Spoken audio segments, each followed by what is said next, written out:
The Illuminate began their assault from the Meridian wormhole, devastating Widow's Harbor within days. Hours after the attack on Pelan 5, the Illuminate intercepted the Democracy space station as it arrived, damaging it before it could be emergency warped to Clow-Rel for repairs. The Squid's warpath then continued through Pelan 5 and New Haven. The Helldivers were able to intercept and destroy over 20% of the Great Host fleet before the Squids entered the Sol Sector. Mars and the Helldiver training facility was razed in the following minutes. Helldiver training was moved to an undisclosed location the week prior in anticipation of the invasion. Though this reduced the impact, the fall of Mars still reduced Helldiver reinforcements in the short term. And minutes later, the Great Host fleet arrived.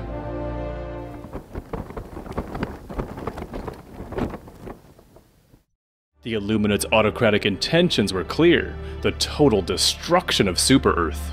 To achieve this, every one of Super Earth's 7 megacities would have to fall. Thus they struck first where it would hurt most, to cripple morale and inflict maximum destruction: Eagleopolis. The home of renowned grand shopping malls and entertainment centers, such as Congressional Rapids Family Fun Zone. The Armada descended in 2 waves, and within minutes of contact, hundreds of millions of innocent leisure-seeking citizens in Eagleopolis perished, never again to vote or spend their super credits. In response, Super Earth High Command issued the first major order to the Helldivers. This wasn't a battle of territory, it was a battle of attrition and thinning. The initial invasion force was determined to be the first critical step to victory. The order was to eliminate 2.5 billion Illuminate in 3 days. As Helldivers deployed to protect the heart of commerce, Super Earth Eagle-class fighters struggled to maintain control of the skies. But even with increased rearm times, the Helldivers were able to dig in and slow the advance of the invasion in the first hours. But as the second wave arrived, the defensive line was overwhelmed. The full force of the Illuminate fleet was able to destroy over half of the entertainment districts in a matter of hours. With a foothold secured on Eagleopolis, the Illuminate diverted part of their fleet to begin their second front. Built atop the ruins of an ancient Earth city, Remembrance stood as a monument to humanity's resilience. As Helldivers fought to contain the occupation in Eagleopolis, forces were stretched thin. The battle for Super Earth became a war on multiple fronts, and the cities were slipping hour by hour. Outnumbered but not outmatched, the Great Host overall strength was reduced after a day of fighting. This caused the Illuminate to remobilize their fleet, and with Eagleopolis on the verge of collapse, the Illuminate began their third offensive on Equality on Sea. Named for the history conference where humanity was found to be the most equal species in the galaxy. Unaware of the significance the battles for this megacity would later hold, the Illuminate invasion now spanned across 3 sectors. With Helldivers and Super Earth armed forces fighting side by side, the Illuminate underestimated the defenders of Eagleopolis. Later in the afternoon, forces were withdrawn from both Remembrance and Equality on Sea, as the Helldiver-led counter-push on Eagleopolis slowly regained lost ground. Back where they came from. As we entered the 3rd day, issues with Helldiver reinforcements were returned to normal, and the Ministry of Defense enabled countermeasures to return Eagle Fighter redeployment back to normal levels. Frustrated by the valiant defenders of Eagleopolis, the Illuminate shifted the majority of their invasion from Remembrance to brute force their way through the counter-push. The defensive line was shattered within minutes. The heroes who stood first against the Great Host were now lost forever. And the Illuminate succeeded in their first primary goal, denying Super Earth citizens from spending their hard-earned super credits.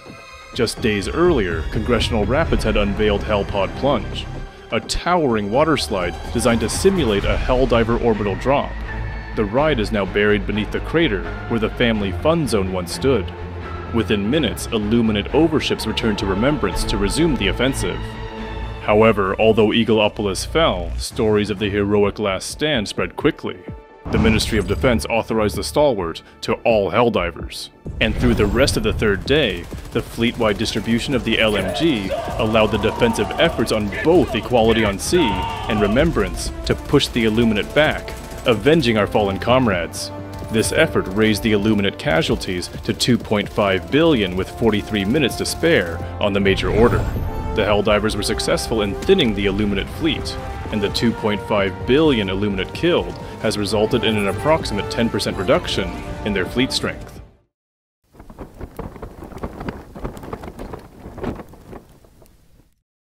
With Phase 1 complete, Super Earth High Command initiated the next critical stage of the defense.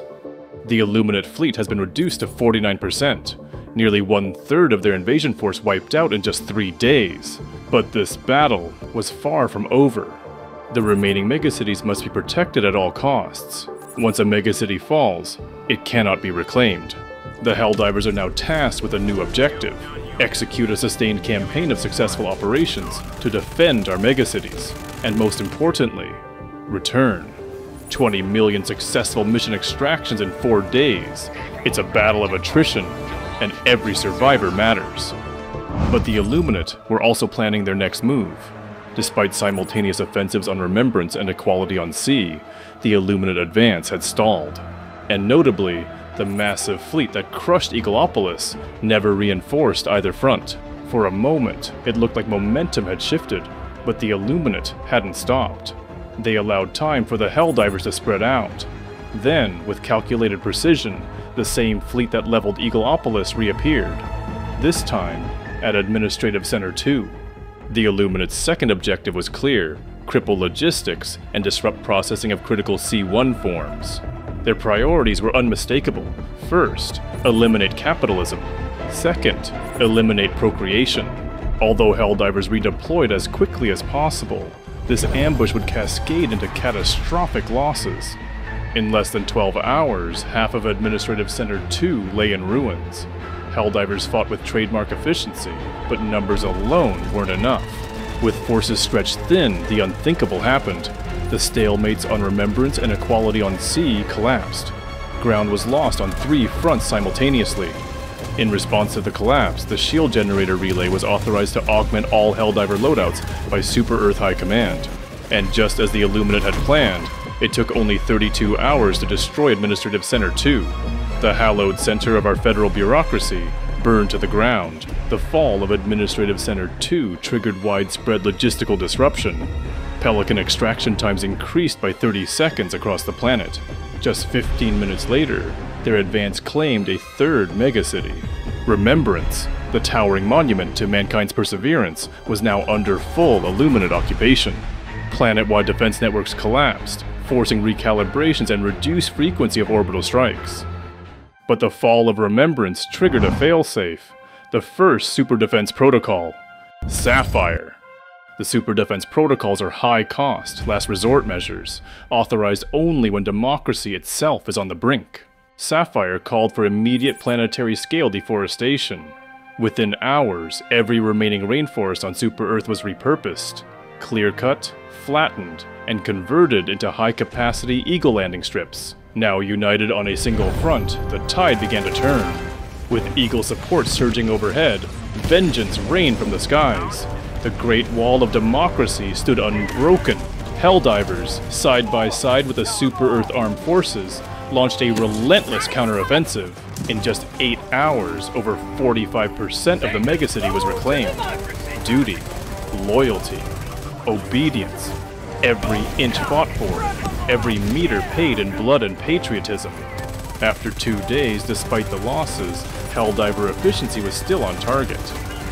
Entering the 6th day, the Illuminate intensified their assault on Equality on Sea, and from the smoldering ruins of Remembrance, their fleet shifted toward York Supreme. Born from the ashes of the Great York Conundrum, the Squids planned to destroy the peace York Supreme represented over the others. The battle for York Supreme had begun.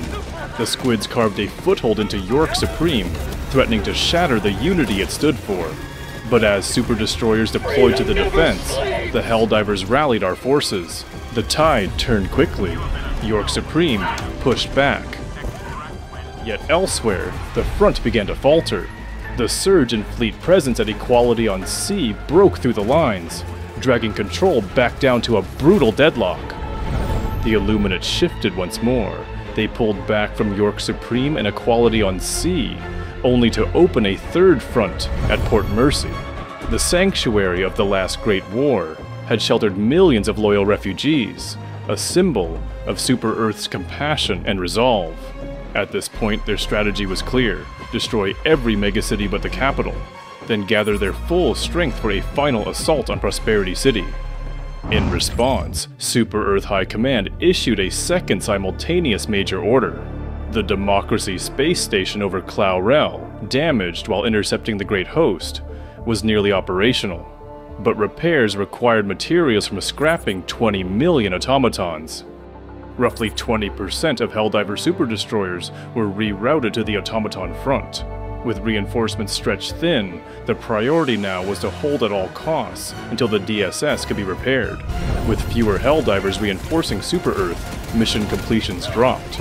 Momentum faded, and despite every effort, every extraction, every sacrifice, the major order fell short by less than 4%. This setback would dawn the final phase of the battle.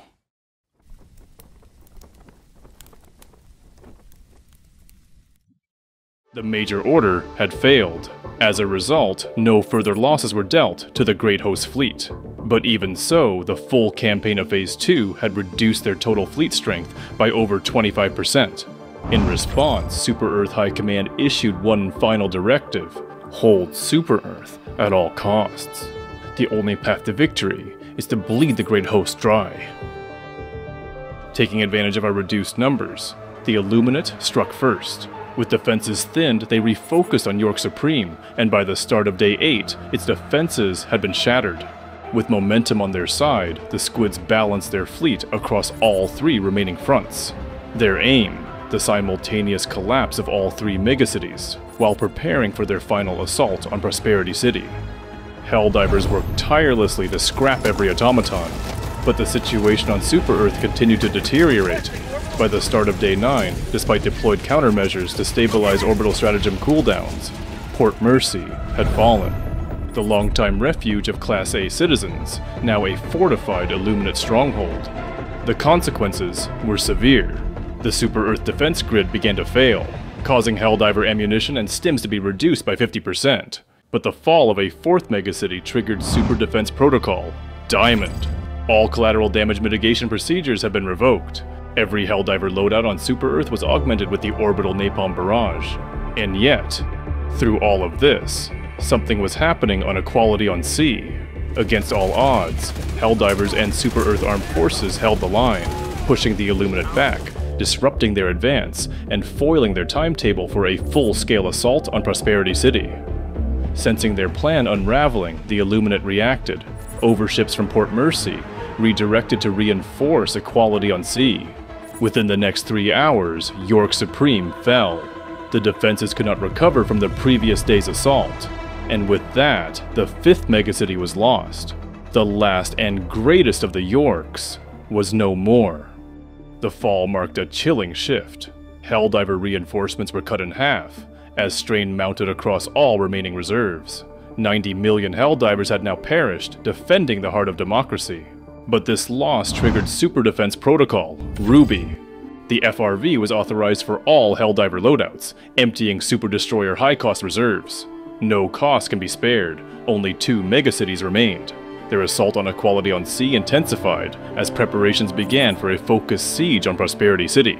The defense was pushed to the edge, ammo low, stims scarce, reinforcements halved, and still, the Helldivers held. But then, something changed. The Illuminate overships on Equality on Sea remobilized, as if bracing for the arrival of something democratic. And then it happened. In an instant, the Democracy space station returned, emerging from orbit, not alone. It was flanked by the full fleet withdrawn from the automaton front. Super destroyers tightly arrayed, dropping into position to intercept the Illuminate. The result was devastating. The fleet surrounding Equality on Sea was shattered. More than half were annihilated or forced to retreat. Arriving with its temporary overdrive activated, the Eagle blockade surged supply lines. Pelican extraction times returned to normal. Ammo and stim levels were fully restored. Eagle support filled the skies. Super Earth was never losing. With Illuminate forces in retreat, the moment had come. Their presence on Equality on Sea was shattered.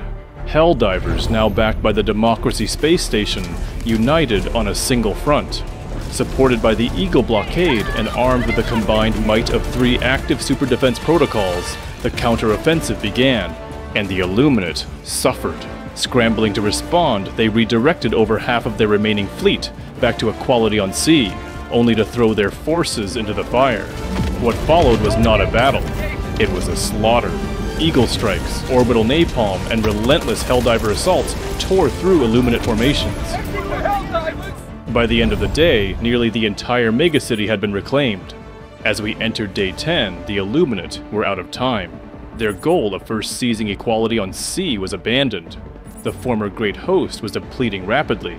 Still, they refused to retreat entirely. In a desperate move to maintain a foothold, the assault on Prosperity City began, as they scrambled to reinforce equality on sea once more. But it was too late. Within the hour, every remaining Illuminate force had been driven back to the city limits. With no foothold, they suffered tremendous losses. A catastrophic collapse the Illuminate would never forget. A name that would haunt them long after the battle. Equality on sea. But the battle was not over. Just as the tide began to turn, a new order was issued to the Helldivers. On Fort Union, a former satellite technician had developed malware capable of disabling Illuminate technology. Super Earth long-range satellites were being rapidly modified to transmit the code directly into Illuminate spacecraft. If successful, it could deal catastrophic damage to their fleet. But Fort Union was under attack by a Terminid infestation. Once again, Helldivers were called to act. 30% of Helldivers were redeployed to Fort Union to protect the malware transmission that could cripple the Illuminate fleet. Seeing no progress at equality on sea and their forces steadily dwindling, the Illuminate refocused their strength toward one final objective: destroy our capital. With reduced Helldiver presence, Prosperity City's defenses crumbled under the weight of their desperation. Over half of Prosperity City was lost. And then, the worst possible news was confirmed.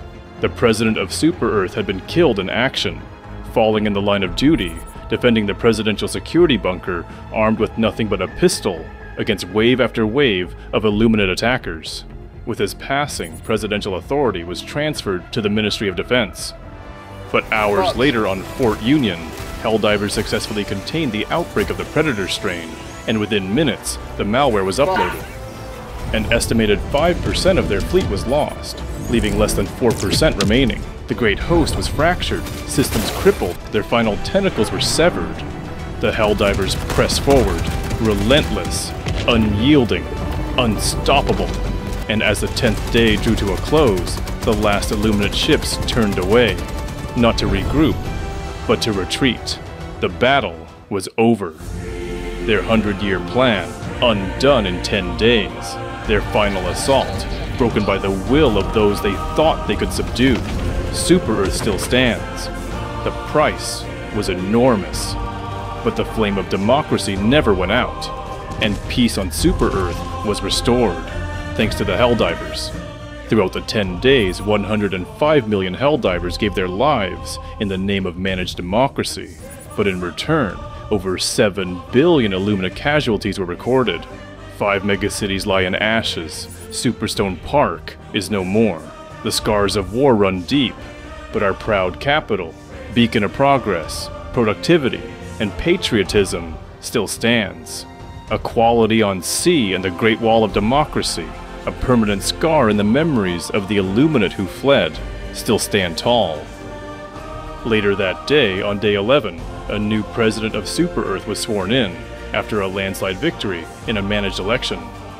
And that concludes this data log for days 467 to 477 of the Second Galactic War, the battle for Super Earth. But the Second Galactic War continues. We look forward to reporting it again on the current events. Stay free, Data Archive. SES Defender of Freedom, ending transmission.